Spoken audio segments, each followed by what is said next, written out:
ಈ ನಂದಿ ಏನದ ಅಲ್ಲ, ಇದು ಜನರಿಗೆಲ್ಲ ಅಚ್ಚರಿ ಮೂಡಿಸುವಂತ ಕೆಲಸ ಮಾಡ್ಲತ್ತದ. ಅಂದ್ರ ಪ್ರತಿದಿನ ನಿತ್ಯ ಬಂದು ಈ ಮಲ್ಲಿಕಾರ್ಜುನ್ ದೇವಸ್ಥಾನದ ಒಳಗ ಪ್ರದಕ್ಷಿಣೆ ಹಾಕ್ತದ. ಪ್ರದಕ್ಷಿಣೆ ಹಾಕದಲ್ದೇನೆ ದೇವ್ರ ಗರ್ಭಗುಡಿ ಒಳಗ್ ಹೋಗಿ ಅಲ್ಲಿ ನಮಸ್ಕರಿಸಿ ಬರ್ತದ. ಅಷ್ಟಕ್ಕೂ ಈ ನಂದಿಗೆ ಕಣ್ಣು ಕಾಣಲ್ಲ, ಅಂದ್ರ ಕುರುಡಿರಂತ ನಂದಿ ಇದು ಪ್ರತಿದಿನ ಬಂದು ಇಲ್ಲಿ ಪ್ರದಕ್ಷಿಣೆ ಹಾಕ್ತದ. ಎಷ್ಟೋ ತನಕ ಹಾಕ್ತದಂದ್ರ ತನಗ ಆಯಾಸ ಆಗ ತನಕ ಪ್ರದಕ್ಷಿಣೆ ಹಾಕಿ ಸೈಡಿಗೆ ಹೋಗಿ ಕುತ್ಕೋತದ. ಈ ಅಚ್ಚರಿ ಯಾವ ಊರೊಳಗ್ ನಡೆದದ ಅಂತ ಹೇಳಿದ್ರ, ನಮ್ ಕಲಬುರಗಿ ಜಿಲ್ಲೆ ಚಿತ್ತಾಪುರ ತಾಲೂಕ್ ಒಳಗ ಒಂದು ಪೇಟ್ ಶಿರೂರನ ಗ್ರಾಮ ಬರ್ತದ.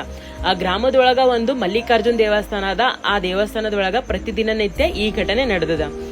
ಈ ವಿಷಯ ಗೊತ್ತಾಗಿ ಕೆಲವು ದಿನಗಳ ಹಿಂದ ಮೀಡಿಯಾದವ್ರು ಬಂದಿರಂತ. ಈ ನಂದಿಗೆ ಉಲ್ಟಾ ತಿರುಗಿಸ್ಲಿಕ್ಕ ಪ್ರಯತ್ನ ಪಟ್ಟಾಗ ಆದ್ರೂ ಕೂಡ ಅದು ಉಲ್ಟಾ ತಿರುಗ್ಲಾರ್ದೆ ಮತ್ತೆ ರೈಟ್ ವೇಗ ತಿರುಗ್ಲಿಕ್ಕ ಸ್ಟಾರ್ಟ್ ಮಾಡಿತಂತ. ಈ ಮಲ್ಲಿಕಾರ್ಜುನ್ ದೇವಸ್ಥಾನದ ಬಗ್ಗೆ ಹೇಳಿದ್ರ, ಬಹಳಷ್ಟು ಪುರಾತನವಾದಂತ ದೇವಸ್ಥಾನ ಇದು ಆಗಿದ್ದು, ಇಲ್ಲಿ ಒಂದು ಶಾಸನ ಕೂಡ ನೋಡ್ಲಿಕ್ಕೆ ಕಾಣಿಸ್ತದ. ಸುತ್ತಮುತ್ತ ಬಹಳಷ್ಟು ಶಿಲ್ಪಕಲೆಗಳು ಕೂಡ ನೋಡ್ಲಿಕ್ಕ ಕಾಣಿಸ್ತಾವ. ಈ ದೇವಸ್ಥಾನದ ಎದುರುಗಡೆನೆ ಒಂದು ದೊಡ್ಡ ಬಾವಿ ಕೂಡ ಇಲ್ಲಿ ಅದ.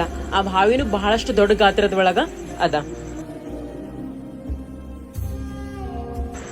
ನೋಡಿದ್ರೆ ಎಲ್ಲ ಯಾವ ರೀತಿ ಸುತ್ತಾಗ್ತದಂತ ಹೇಳಿ. ನೋಡಿ ನಮಗೆ ಆಯಾಸ ಆಗ್ತಿರ್ಬೋದು, ಬಟ್ ಈ ನಂದಿಗೆ ಮಾತ್ರ ಆಯಾಸ ಆಗಲ್ಲ. ಇವತ್ ನಾನು ನಿಮಗೆ ಕೊಟ್ಟಂತ ಈ ನಂದಿ ಬಸವ ಮಾಹಿತಿ ಮತ್ತೆ ಮಲ್ಲಿಕಾರ್ಜುನ್ ದೇವಸ್ಥಾನದ ಬಗ್ಗೆ ಮಾಹಿತಿ ನಿಮ್ಗೆ ಏನಾದ್ರೂ ಇಷ್ಟ ಆಗಿತ್ತು ಅಂದ್ರೆ ಲೈಕ್ ಮಾಡ್ರಿ, ಶೇರ್ ಮಾಡ್ರಿ.